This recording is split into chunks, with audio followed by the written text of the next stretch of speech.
Hey everybody, it's your girl Coco Kitten Bruja here, and things look a little different because I am bringing you guys the anticipated tarot ritual tutorial. Now, what I do as a brand is way more than what you're about to see. I'm going to give you guys some basics on how to set up a ritual using tarot cards. And I want to preface this by saying, while I am going down my hoodoo journey, I am not saying that this is a hoodoo-based ritual. This is a ritual based on my experience, my own research, the things that I've pulled up, and the things that resonate with me. So if this resonates with you, awesome. Take it as you will. Add to it, subtract from it, modify it to what resonates with you. Now, with that being said, you will see quite a few of my products here because I work smarter, not harder, and I'll explain what that means as I go along. So we're going to start with the bare basics. This is a lotus candle holder that I made in a personalized color for myself. I do take everything as symbolism, whether it's the herbs, the colors, everything, right? So this is my own personal power, prosperity color for my work. You guys will see this in pretty much all of my videos over in the corner over here. But I'm going to be using this for the ritual as well. And I'm just going to drop a tea light in there. And 1 second here, I almost forgot my oil, so I'll pull that out in a second. And then next to it is something else you'll see that's familiar, is my incense holder. Now, I'm a whole crystal whore. You guys know this. So I have my own personal mix. It's called the Sugar Baby Mix. And this is for prosperity, confidence, love, all that good stuff. So I'm going to use this as my incense because, you know, we want to bring in all four elements, earth, air, fire, water. So we're going to have the fire, we're going to have the air, right? Then, set that there. I have a simple glass of water. Purified alkaline if you want to be fancy about it, but regular old tap is going to work just as well. Now, before I go any further, I want to make a circle of protection. And in order to do that, I head on over to my kitchen. I grab some Himalayan pink salt, right?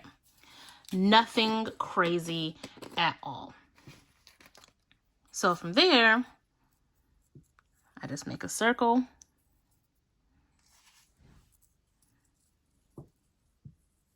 With my salt.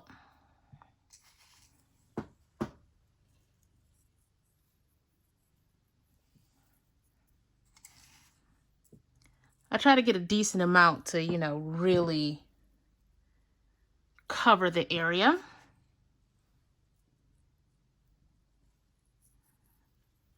If you don't have Himalayan pink salt, you can use regular white salt. It's totally fine.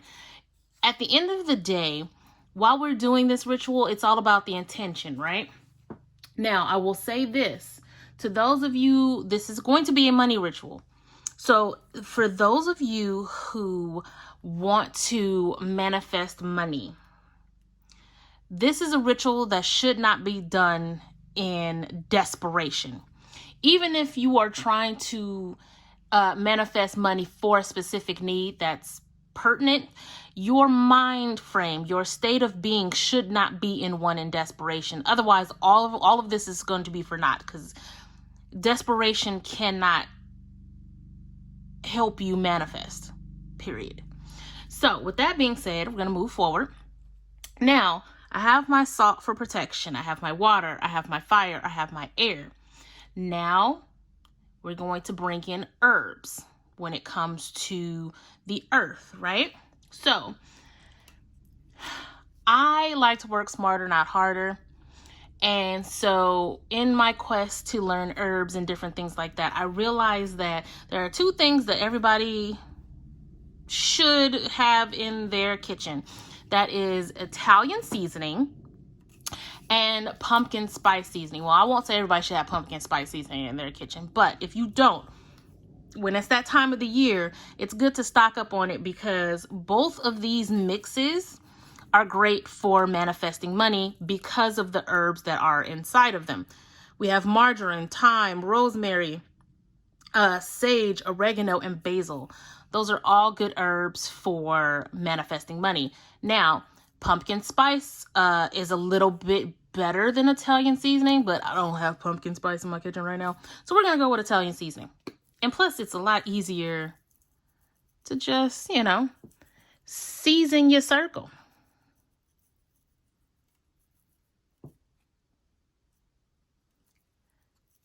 Just go right around. Nothing crazy, right?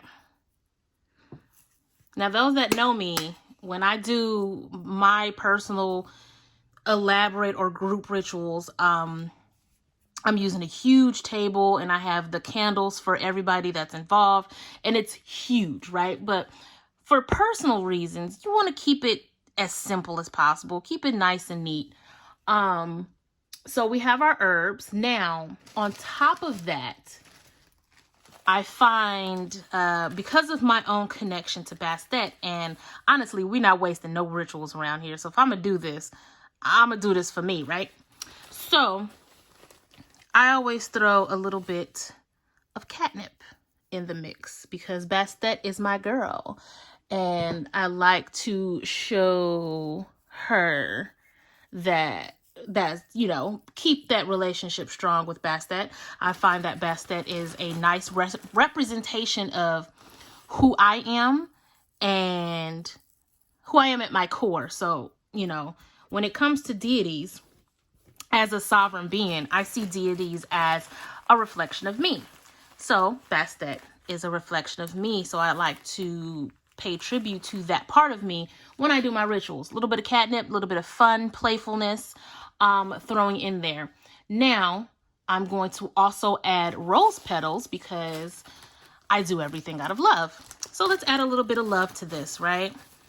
And as we're manifesting money, and we're using our roses, we want no harm done to anyone.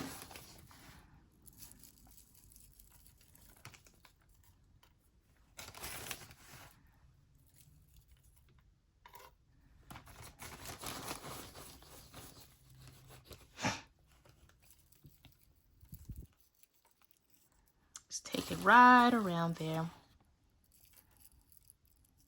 Now, one thing that's missing that I normally do for my rituals, I listen to money music. So Chloe and Halle has a song called Money Everywhere. That song is so dope for manifesting money.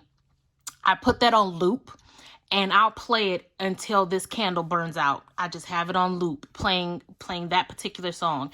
It's such a dope money mantra. Now, for extra zhuzh, this is definitely optional. But again, since we're not wasting any rituals, I'm going to go ahead and make it do what it do. I have shredded money. You can find shredded money on Amazon with no problems. I think it's like $500 worth of shredded money for like $8. Not a big deal. I use this in my products. I use this in my rituals. I use it everywhere. So we're going to sprinkle a little bit of money in the mix. So now we have our money drawing herbs. We have our catnip to, you know, add a little bit of luxury, a little bit of playfulness into the mix. We're adding roses to add love, to make sure that no harm is done while spirit brings us what we're manifesting, right? Makes perfect sense. But y'all know, like I know, there is something else that is missing. And I'm not even talking about the tarot cards yet. Now, we're going to add crystals. You know, we already have it here, but let's take it farther. So, I have a piece of pyrite. I have a piece of aventurine. But you can always use garnet. You can use citrine. You can use, what's another good one? I like to use peridot as well, being a green stone, and then also if you have a piece of gold or anything like that there. A little statue of Buddha would work, the money Buddha. But on top of that, I also have clear quartz to clear the energy as we're moving through this ritual. Lastly, I have two of my own pieces. I have a prosperity goddess and a prosperity pyramid with a special mix that I've cultivated with money crystals. So we're going to set that right here, set her right there. Now it looks really cluttered. This particular space would be a lot bigger if I wasn't trying to fit it on camera.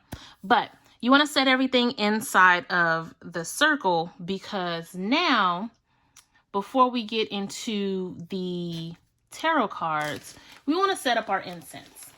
Now, I use Him incense. They're awesome. They're really good. You can get different kind of money incense. For my business people, there are incense called Call Clients. It attracts clients to you. I use those often. This one attracts money. I'm almost out. I use this one often. It's attract money, call clients. I love the Him brand. They smell really loudly and they work for me. Because I put the belief in them, they work for me. So let's go ahead and add our incense. And I will put a list of everything that I'm using in the description. Okay, so now we have 95% of all of our elements before we get into the tarot.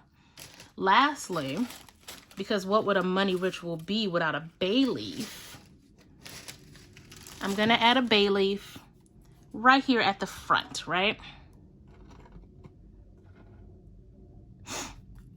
Now, again, if I'm going to teach you guys, I'm going to show you the products that I use for myself, which can also help you. We're using one of my manifestation pens, one of my intention pens for money. This is like my prototype, so it looks a little different than the ones you see on the site, but money attracting crystals in here. There's money in here, glitter, because I could put glitter in everything. And we are going to set our intentions as we use this pen. I'm going to write down an amount that I am seeking, and I'm going to set it here. I'm going to set it face down because y'all don't need to know my business, but I'm going to set it face down here.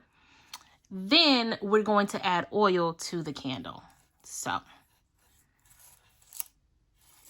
pardon me.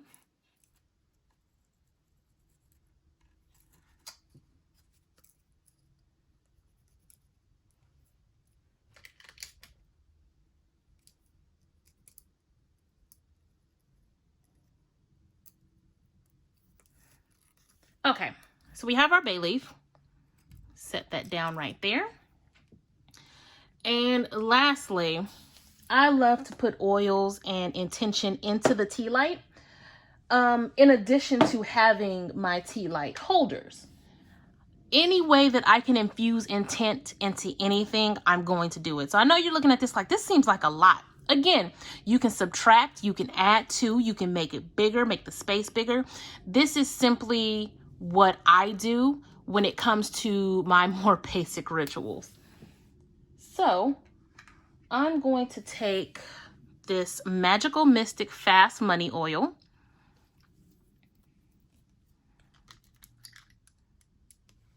And I'm just going to dab this good tea light.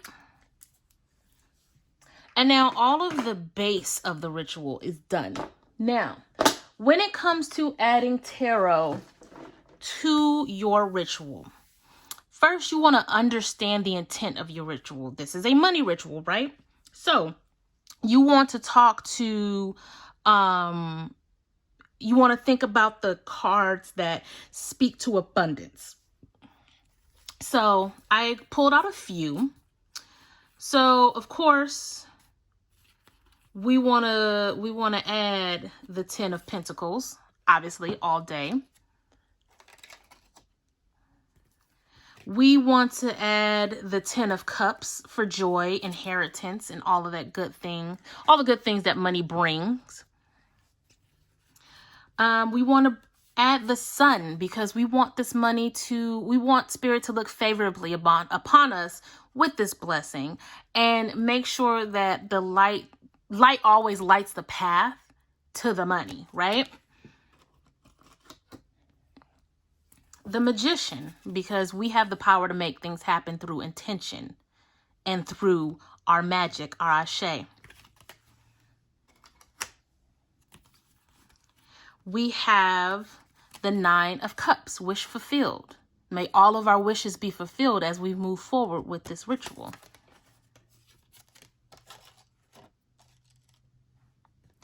Now, 2 in particular that I always use when it comes to money work.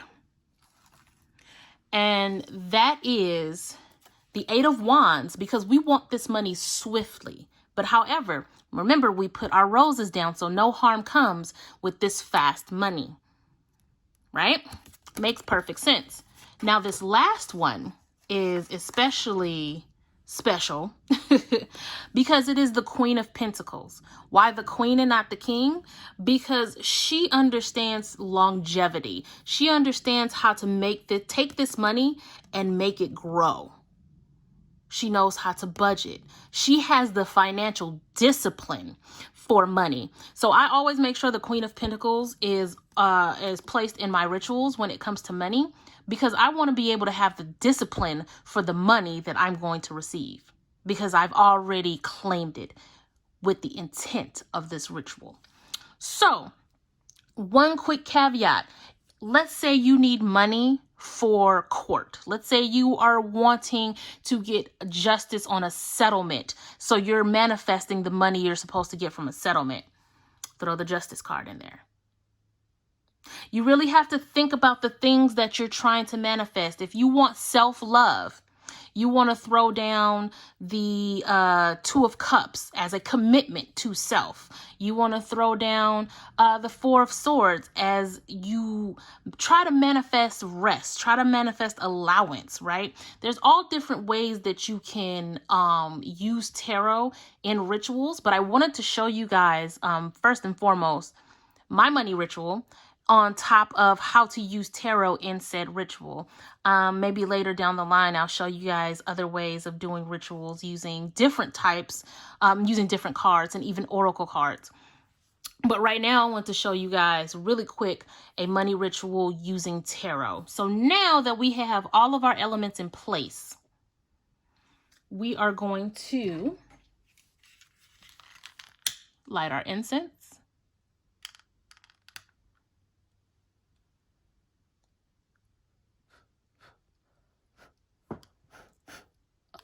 It doesn't want to go out. There we go. Jeez. These bloopers. These bloopers. And now we're going to light our candle.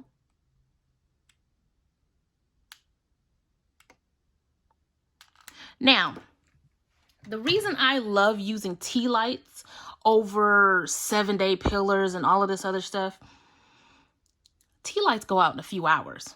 I want my money swiftly. So if you're going to use the 8 of Wands, it's always best to use a tea light, because you want this money, you want this ashe, you want this magic to start working quick. Use a tea light. Now, if you want longevity, as far as you're trying to manifest generational wealth, you're doing major work, use your 7-day candles, right? Use bigger and better. But this is my money ritual. This is how I incorporate tarot in said money ritual. I hope this helped you guys out. I hope this is something that can work for you. I will say this. Manifesting money comes with a certain mindset. It cannot be done in desperation. It cannot be done in fear. It cannot be done in lack. Once you've made the decision to make a money ritual, you have to now live as if you already have the money. You cannot speak brokenness over yourself. You cannot speak lack over yourself. You cannot speak worry over yourself. I've set my intentions for this ritual. Not only have I set it in my head, it's on a bay leaf. And when I'm done with this recording, I'm going to speak it out loud. Intention. Put your intention into the tools. This is literally a tool of my own manifestation. And if you guys are listening to the podcast, you'll start to hear me talk about alchemism, because all is mental. This is merely a tool for my mind to make tangible. Everything I'm trying to manifest has already happened in my mind. This is just a tangible tool to bring it into the physical. Okay? I'm going to leave you guys with that. Now, I am wishing you tons and tons of love and light. If you want to book a reading with me, you guys know to hit me up across social media at Coco Kitten Bruja, and we can get you set up with a video reading. If you have any other questions about rituals, please drop them in the comments. Let me know how you feel about this one. If you like it, if you didn't like it, let's have a discussion. But until next time, guys, peace.